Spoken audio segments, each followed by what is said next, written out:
قرآن کا ایک ہمارے لوگوں کو انٹروڈکشن بتا دیں جس کے بعد جب وہ قرآن پڑھیں تو ان کے اوپر بھی وہ دنیا کھل جائے جو میرے اوپر کھلی۔ جی بہت اچھا سوال ہے۔ ہمارے یہاں قرآن مجید کے ساتھ لوگوں کا جو عدم تعلق ہے، ایک زندہ ریلیشن شپ نہیں ہوتا، اس کی وجہ کیا ہے؟ اس کی وجوہات پر انہوں نے روشنی ڈالی کہ ہمیں اس کتاب کی نوعیت کا ادراک نہیں ہوتا، کس نوعیت کی کتاب ہے۔ دیکھیے دنیا بھر میں جب بھی آپ کسی بھی پیس آف لٹریچر کو پڑھنے جاتے ہیں تو آپ کو اس کا جانرا پتہ ہوتا ہے، اس کا پلاٹ پتہ ہوتا ہے، وہ کتاب کن لوگوں کو مخاطب کر رہی ہے، اس کی آڈینس کون ہے، اس کے اندر زیر بحث کریکٹرز کون ہیں، وہ کس ہسٹوریکل پرسپیکٹو میں کھڑے ہو کے بات کر رہی ہے، یہ ساری چیزیں طے ہوتی ہیں۔ یہاں تک کہ ہم صبح جب اخبار بھی پڑھتے ہیں تو ہمیں پتہ ہوتا ہے کہ یہ آج کا اخبار ہے اور یہ لاہور کا اخبار ہے اور اس کے اندر اس زبان میں گفتگو ہو رہی ہے جو لاہور کے لوگ جانتے ہیں۔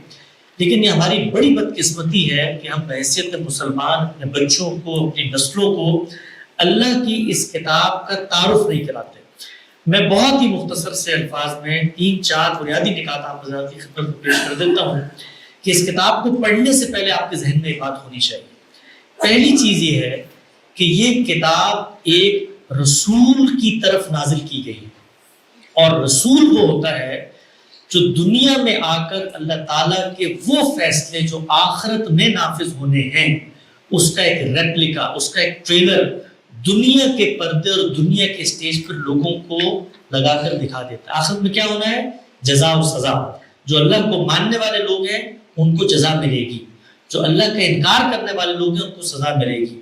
تو گویا جس وقت رسول دنیا میں آتا ہے تو وہ اپنی قوم کے سامنے اللہ کی ہدایت کا ایک کنکلوسیو آرگومنٹ رکھتا ہے۔ اس کو ہماری علم کی اصطلاح میں اتمام حجت سے تعبیر کیا جاتا ہے۔ تو پیغمبر کے اس کنکلوسیو آرگومنٹ کو رکھنے سے کچھ پہلے کے مراحل ہیں، کچھ بعد کے مراحل ہیں۔ پیغمبر آنے کے بعد لوگوں کو توجہ دلاتا ہے، اس کو انذار کہا جاتا ہے۔ پرائیویٹلی اپنے گھر کے لوگوں کو جو لوگ اس پر ایمان لے آئے، پھر پبلکلی لوگوں کو متوجہ کرتا ہے، اس کو انذار عام کہا جاتا ہے۔ پھر کنکلوسیو آرگومنٹ دیتا ہے، اس کو اتمام حجت کہا جاتا ہے۔ جب وہ کنکلوسیو آرگومنٹ دیتا ہے تو لوگ اس کی جان کے در پہ ہو جاتے ہیں، تو اس کو شہر چھوڑنا پڑتا ہے، اس کو ہجرت و برات کہا جاتا ہے۔ اور جب یہ سب کچھ ہو جاتا ہے تو پھر زمین پر اللہ کا عذاب نازل ہوتا ہے، اس کی قوم پر بالکل وہی عذاب جو آخرت میں نازل ہونا تھا۔ اس کو جزا و سزا کہا جاتا ہے۔ یہ 5 پوائنٹس ہیں جن کی ردات، جن کی سرگزشت، جن کی کہانی، جن کا پلاٹ پورے قرآن مجید کے اندر بکھرا ہوا ہے۔ ان 5 مراحل میں پیغمبر کی کچھ آڈینس ہے۔ بس امام صلی اللہ علیہ وسلم کی آڈینس کون ہے؟ مشرکین مکہ ہے۔ دوسرے اہل کتاب ہے۔ تیسرے اس جزیرہ نما عرب سے باہر رہنے والی اقوام ہے۔ ان 3 لوگوں کے ساتھ پیغمبر گفتگو کرتا ہے، اور جب پیغمبر گفتگو کرتا ہے تو یہ بات ذہن میں رکھے، جیسے میں نے عرض کی تھی کہ وہ کوئی نیا دین لے کر نہیں آیا، تو جو دین اس سے پیچھے موجود ہے، اسلام رسالت امام صلی اللہ علیہ وسلم سے شروع نہیں ہوتا۔ آپ اسلام کے پہلے نہیں بلکہ آخری پیغمبر ہیں۔ تو پیغمبر ان قوموں کو جو ان کی امیڈیٹ آڈینس ہیں ان کے مانے جانے ہوئے بلیفز کی طرف توجہ دلاتا ہے۔ وہ یہ کہتا ہے کہ آدم بھی ہمارے ہیں، اور نوح بھی ہمارے ہیں، اور موسیٰ بھی ہمارے، اور ابراہیم بھی ہمارے، اور عیسیٰ بھی ہمارے، اور یوشع بھی، یہ سب ہمارے پیغمبر ہیں۔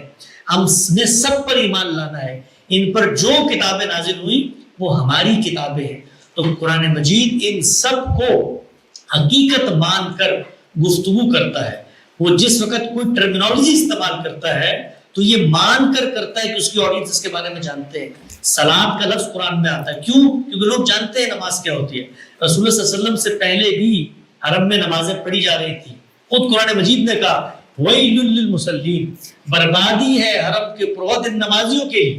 نمازیں پڑھی جا رہی تھی، حج کیا جا رہا تھا، روزے رکھے جا رہے تھے۔ خود قرآن مجید نے بتایا کہ روزے تم پر فرض کیے گئے جیسے کہ تم سے پچھلی امتوں پر فرض۔ قربانی ہوتی تھی وہاں پہ۔ قربانی کے بارے میں تو آج بھی ہم یہ کہتے ہیں کہ یہ تو سنت ابراہیمی ہے۔ ابراہیم علیہ السلام، تو ابراہیم علیہ السلام نے ایک معبد تعمیر کیا وہاں پر ایک قوم موجود تھی، اس کے اندر انحراف ہوا، اللہ نے ایک رسول بھیجا، رسول نے اللہ کی سنت کے مطابق ان لوگوں کو ہدایت پہنچائی اور ان کا فیصلہ ہو گیا۔ جب ان کا فیصلہ ہو گیا تو یہ پوری کی پوری ردات، یہ پورا کا پورا پلاٹ قرآن مجید میں ثبت کر دیا گیا۔